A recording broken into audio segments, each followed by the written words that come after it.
পরিষ্কারভাবে জামাতের আমির বলেছেন, আমরা ইসলামী নিয়ম অনুযায়ী, শরিয়া অনুযায়ী দেশ চালাবো না। আমরা দেশ চালাবো প্রচলিত নিয়মে, প্রচলিত আইনে। এখন অনেকে হয়তো বা বলতে পারেন, আমাদের প্রার্থী তো আলেম না, আমাদের আলেমের কদর, আমাদের আলেমের ইজ্জত করতে হবে। হ্যাঁ, আলেমের ইজ্জত আমরা করব, কিন্তু নীতি আদর্শের ব্যাপারে কোনো ইজ্জত নয়। ভালো নীতি চাই, ভালো নেতা চাই, এছাড়া জাতির মুক্তি নাই।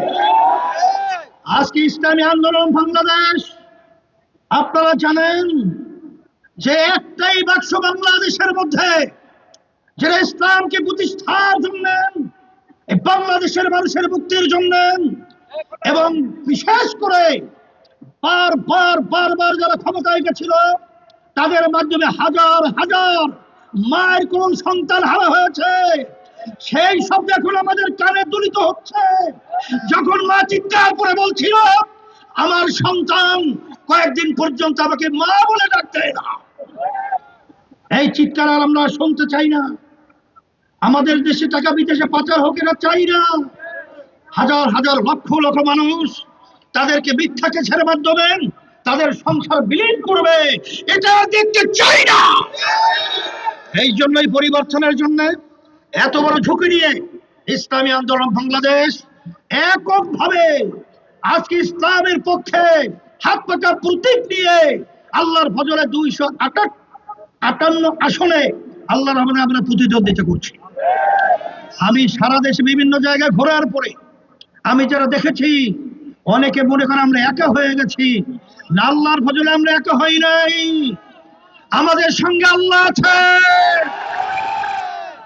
আমাদের সাথে যারা দেশকে ভালোবাসে, সেই দেশ প্রেমিকরা আমাদের সাথে রয়েছে।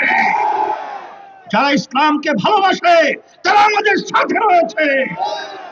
এই জন্য আমি বলবো, আমি আগেও জেনেছি, কিন্তু আজকে আমি এখানে আসার পরে আপনাদের আন্তরিকতা, আপনাদের উপস্থিতি, এবং আমি চতুর্দিক থেকে সংবাদ পেয়েছি যে নজু ভাই সেই 12 তারিখ ফেব্রুয়ারি নির্বাচনে আল্লাহর ফজলে তিনি বিজয় হবে।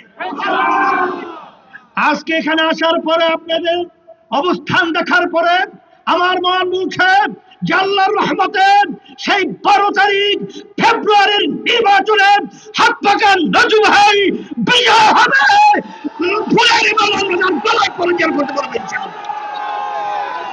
এই জন্য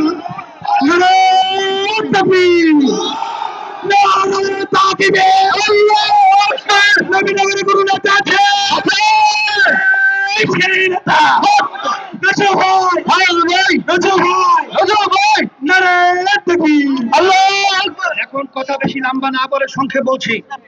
আপনারা কষ্ট করে এসেছেন, আমি আপনাদের জন্য দোয়া করি।